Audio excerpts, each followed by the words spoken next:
Բարև ձեզ հարգելի բարեկամներ, Սփյուռքի ձայնը հեռուստահանդեսը դարձյալ ձեզ հետ է։ Հայաստանի կառավարությունում վերջերս տեղի ունեցավ մեծ փոփոխություն։ Իր պաշտոնից հրաժարական տվեց վարչապետ պրայմ մինիստրը Հովիկ Աբրահամյանը եւ նրա փոխարեն նոր վարչապետ նշանակվեց Կարեն Կարապետյանը։ Կարեն Կարապետյանը ծնվել է Ղարաբաղում, մասնագիտությամբ տնտեսագետ է, դոկտորայի աստիճանով։ Մի շարք պատասխանատու պաշտոնների կողքին եղել է նաև հայ-ռուս գազարդի ընկերության նախագահ, իսկ 2010-11 թվականներին եղել է Երևանի քաղաքապետ, մինչև Հայաստանի վարչապետի պաշտոնը ստանձնելը եղել է Գազպրոմ բանկի փոխնախագահ, ամուսնացած է, ունի 3 զավակ։ Սեպտեմբերի 15-ին Հայաստանի 14-րդ վարչապետ Կարեն Կարապետյանը ունեցավ իր առաջին խորհրդակցությունը, որտեղ նա հանձնարարականներ տվեց նախարարներին, կենտրոնացավ թերությունների վրա։ Այժմ ձեզ եմ ներկայացնում Civilnet հեռուստակայանի պատրաստած ակնարկը այդ մասին։ Սեպտեմբերի 15-ին նորանշանակ վարչապետ Կարեն Կարապետյանը առաջին անգամ վարեց կառավարության նիստը, որը բավական բուռն ընթացք ստացավ։ Մինչ օրակարգային հարցերին անցնելը Կարապետյանը հանձնարարական տվեց Պետեկամուտների կոմիտեի նախագահ Հովհաննես Հովսեփյանին։ Ապահովել ոչ կարգապահ եւ արտոնյալ ընկալվող խոշոր արտադրողների եւ ներմուծողների կողմից հարկային կարգապահության անվերապահ կատարումը։ Երկրորդ, հարկային ստուգումները պետք է իրականացվեն բացառապես ռիսկային համարվող սուբյեկտներում, փոքր եւ մանր ձեռնարկություններին անդրադառնալ ծայրահեղ դեպքերում։ Մաքսային ծառայողների հնարավոր սուբյեկտիվ վարկագծի բացառումը եւ գործունեությունը թափանցիկությունը եւ ապահովումը։ Աշխատակազմին նախապատրաստել ավելի մանրամասն հանձնարարական, բայց այս գործողությունները, պարոն Հովսեփյան, դուք պետք է կատարեք առանց բիզնեսի համար խոչընդոտ անելու։ Վարչապետը անսպասելի հանձնարարական տվեց նաև հանրային ծառայությունները կարգավորող հանձնաժողովի նախագահ Ռոբերտ Նազարյանին, էներգետիկա եւ բնական պաշարների նախարար Լևոն Յոլյանին եւ աշխատանքի ու սոցիալական հարցերի նախարար Արտեմ Ասատրյանին։ Համատեղ քննարկել եւ առաջարկություններ ներկայացնել գազի եւ էլեկտրաէներգիայի սակագանային քաղաքականության վերանայման մասին։ Խոսքը ինչին է վերաբերում։ Մաքսիմալ նվազեցնել սոցիալապես անապահով խավերի սակագինը հաշիվ այլ սպառողների։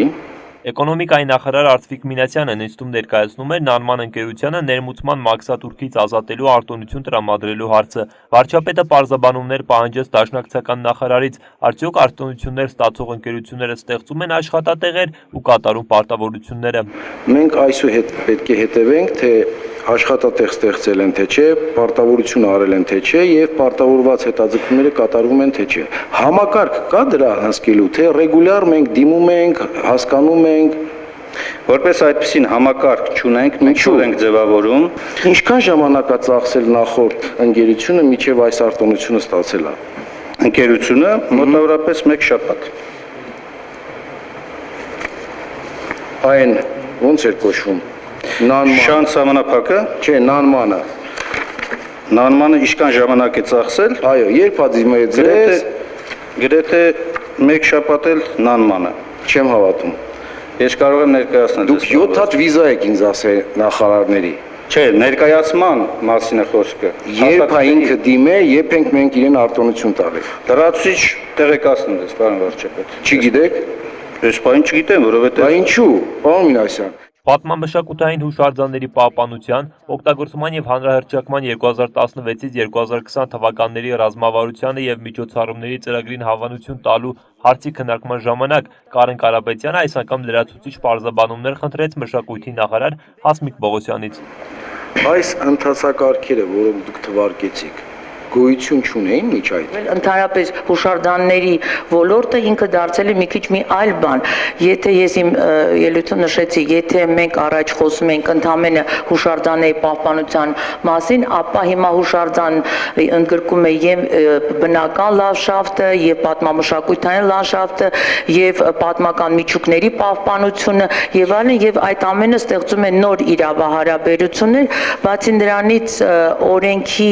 մեջ կան թեպետ բավականին այսպես լուրջ օրենք է, ասեմ, որ օրենքը 3 անգամ է Հայաստանում ընդունվել պատմության ընթացքում, 2-ը խորհրդային շրջանում, 1-ը անկախ պետության ժամանակ։ Պողոսյան, ներողություն ընդհատելու համար։ Ընթացակարգ կար։ Իհարկե։ Կա հուշարձանի համար 438-ը, որը լիարժեք չի կարգավորում այս հարաբերությունները։ Այսինքն մեր